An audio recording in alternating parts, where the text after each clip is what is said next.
খেলা ও রাজনীতি এক নয়, তবে ভারত এই বাক্যে আর বিশ্বাসী নয়। তারা বাংলাদেশের সাথে সম্পর্ক রাখতে পারছে না, তবে ঠিকই শেখ হাসিনাকে আশ্রয় দিতে পারছে, তাও দু-এক দিনের জন্য নয়। এর মাঝেই প্রায় ১.৫ বছর হয়ে গেছে তিনি এখনও ভারতেই অবস্থান করছেন।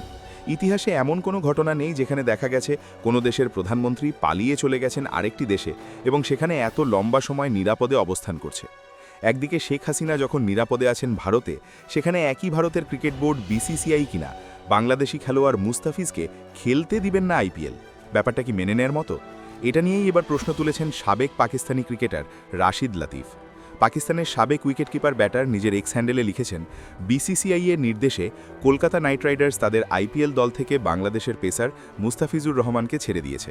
অবাক করার বিষয় হচ্ছে, ভারত হাসিনা ওয়াজেদকে জায়গা দিতে পারে, কিন্তু মুস্তাফিজুর রহমানকে আইপিএল খেলার অনুমতি দিতে পারে না। বাংলাদেশ হয়তো তাদের বিশ্বকাপ ম্যাচগুলো ভারতে খেলতে অস্বীকৃতি জানাতে পারে, কারণ তাদের খেলোয়াড়রা ঝুঁকিতে পড়তে পারে।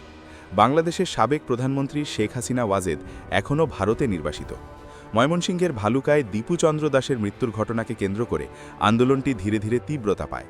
এক পর্যায়ে বিভিন্ন রাজনৈতিক দল ও ধর্মীয় নেতারাও ওই আন্দোলনের সঙ্গে যুক্ত হন। প্রতিবাদের অংশ হিসেবে তারা বাংলাদেশের ক্রিকেটারদের আইপিএলে খেলতে না দেওয়ার হুমকি দেন। এমনকি মুস্তাফিজুর রহমান যদি কলকাতার হয়ে মাঠে নামেন, তাহলে ইডেন গার্ডেন্সে ভাঙচুরের আশঙ্কার কথাও প্রকাশ করেন।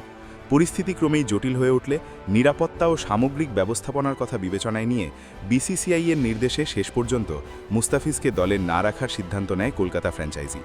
দুটি দেশের মাঝে সম্পর্কের অবনতি হয়েছে রাজনৈতিক কারণে, অথচ নির্বাসিত সাবেক প্রধানমন্ত্রীকে ১.৫ বছর ধরে নিজেদের দেশে রাখতে পারছে ভারত, কিন্তু রাখতে পারছে না একজন ক্রিকেটারকে। এতে নতুন করে শঙ্কা তৈরি হয়েছে বিশ্বকাপ খেলা নিয়ে। যেখানে একজন ক্রিকেটারের নিরাপত্তা নেই, সেখানে পুরো বাংলাদেশ দলের নিরাপত্তা কি করে দিবে বিসিসিআই? বিশেষ করে খেলাই তো হবে ওই কলকাতায়, যেখান থেকে তাকে না নেওয়ার হুমকি এসেছিল।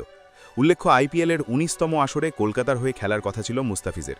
টুর্নামেন্ট শুরুর আগে দিল্লি ক্যাপিটালস ও চেন্নাই সুপার কিংসের সঙ্গে লড়াইয়ে জিতে ৯,২০,০০,০০০ রুপিতে নিলাম থেকে বাংলাদেশের পেসারকে কিনে দেয় ফ্র্যাঞ্চাইজিটি।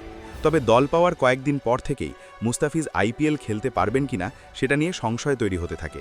শেষ পর্যন্ত শঙ্কাই বাস্তবে রূপ নেয়, আইপিএল হতে বাদ দেয়া হয় ফিজকে।